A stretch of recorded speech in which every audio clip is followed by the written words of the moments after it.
The Holy Gospel according to Mark, the 2nd chapter. One Sabbath, Jesus was going through the grain fields, and as they made their way, his disciples began to pluck heads of grain. The Pharisees said to him, "Look, why are they doing what is not lawful on the Sabbath?"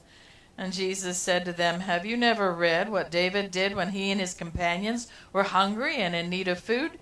He entered the house of God when Abiathar was high priest and ate the bread of the presence, which is not lawful for any but the priest to eat, and he gave some to his companions.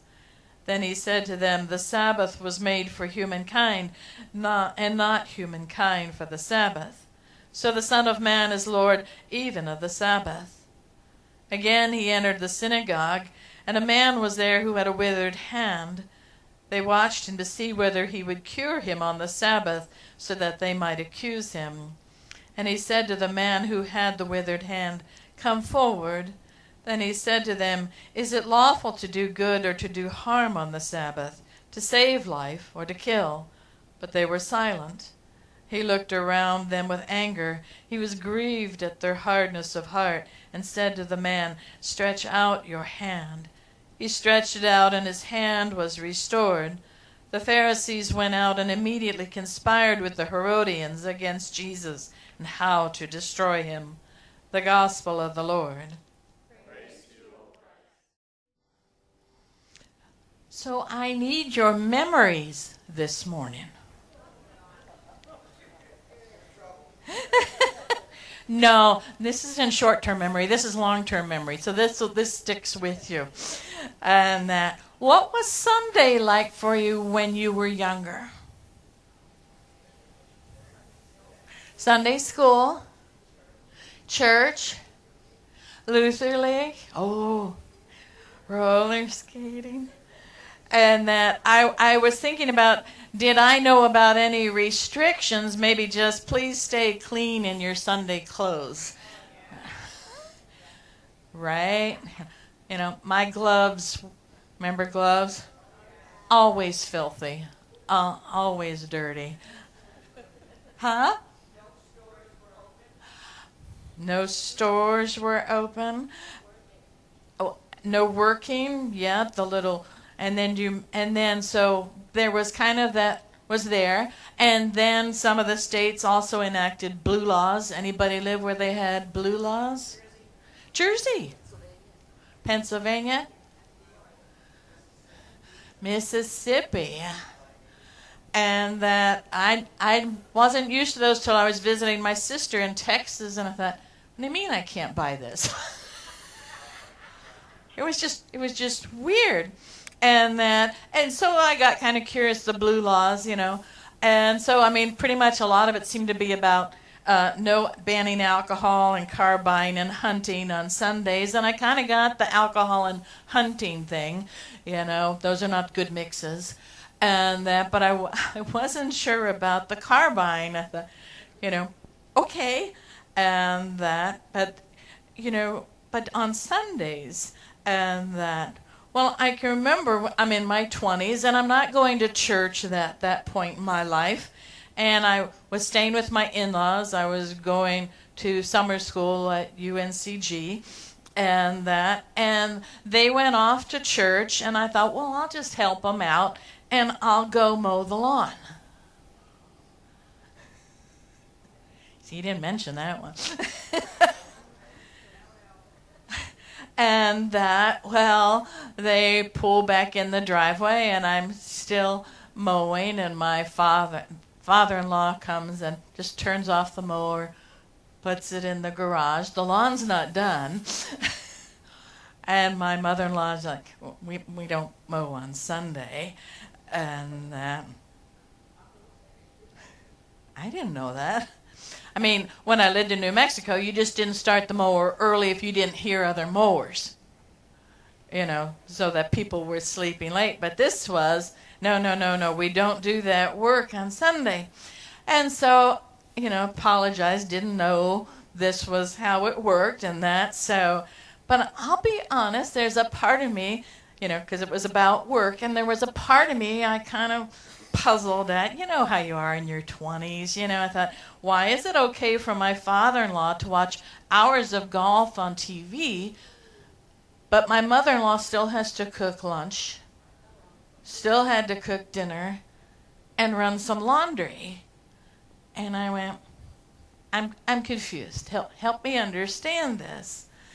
And what is it about the Sabbath? And we look at the layers of different things that are out there, and that keeping Sabbath was, a reminder. It marked the Jewish people different from their neighbors, a reminder that they were God's people. And more important, it was not about worship, but about work. We had it in our first reading this morning, and it wasn't just about your work, but everybody in your household. There was the reminder, you were slaves, you are no longer slaves. You worked 7 days a week. No more. That God is a God of liberation, right? And so for you and your family, you take this rest, this time of rest, and you give it also to your slaves, to the aliens, to anybody who's there for you. That you give them rest. That you remember who brought you out of slavery. And so you spend that time in remembering. And that the law was to preserve life. The law was to promote life. So this commandment was the first labor law on the books. 6 days work, 7th day rest. Everybody rests, including your slaves, even your working animals. Everybody rests. And that was the sign that was out there to a world that was enslaved to working, and to remember about God.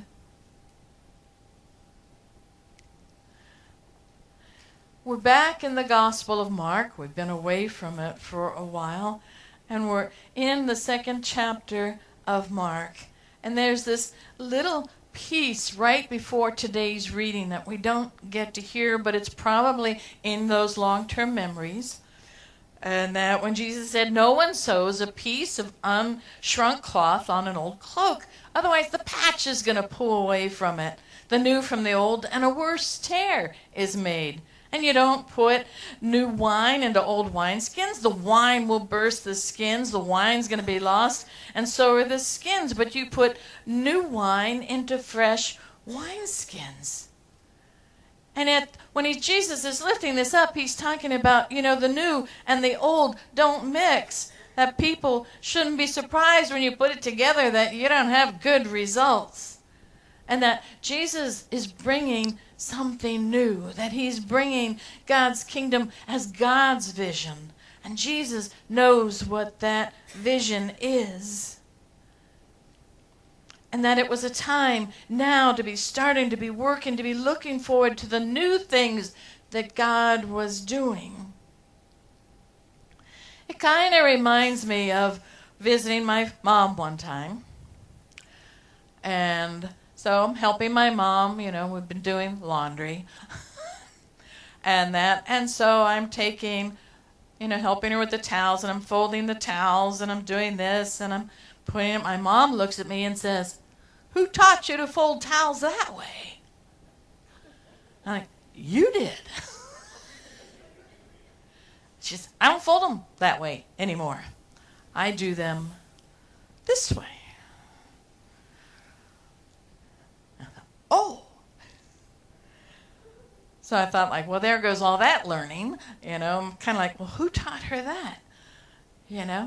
It's kind of like when you're newly married and you're coming from 2 different households, right?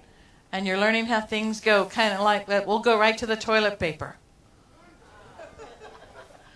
Over or under, right?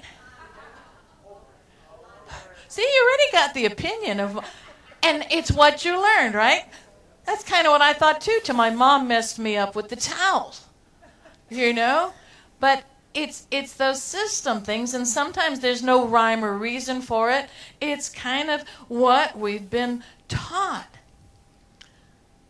And those systems are there, and they're ingrained, and sometimes we're just not looking at them. I mean, I think about even how many of the blue laws have been repealed. I mean, Minnesota last year finally repealed you could buy alcohol. You still can't buy a car on Sunday, but you can drink. But we look at some of the stuff and going, seriously? But, have we not come to fisticuffs? Maybe not over towels, but toilet paper? Has that not been some heated discussion sometimes? So, we get roped into that. And I think about what Jesus is bringing and he's not making fun of what they knew. He's just kind of looking at but this isn't it, because this isn't what life is about, because God brings life. And if the stuff that we're doing isn't bringing life, then what are we about? And it's not hard. And in this gospel, our eyes and ears are open to be detecting false promises, false claims, and false values of their age. Because there's always systems out there that we kind of have to look at and go, really? That sometimes there are people who still mandate it, and they're full of bluster and full of falsehood. And that Jesus is calling out the things that are still recognizable, but what are they doing to people? Is he going to deny healing and wholeness, what God is all about, to a man with a withered hand? I got to find it. There was one pastor, Otis Moss, who said, before healing, Jesus never asked if someone had a pre-existing condition.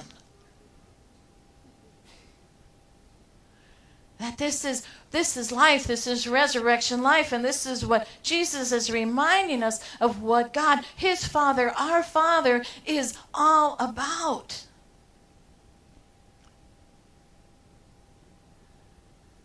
That there are people without access to health and wholeness that are cheated out of the possibility of a living wage, that people are denied the hope of real refuge from real threats. That there are people out there who mock the victims for abuse that they endure, or people who mock courage, or people who just suck the very joy out of you. And as long as those systems are in place, as long as they endure, conflict will always be out there as part of our ministry. And so we need to keep remembering that Jesus, God, is about liberation, about wholeness, and about healing. Launched in Jesus' baptism in this gospel, launched in our baptism.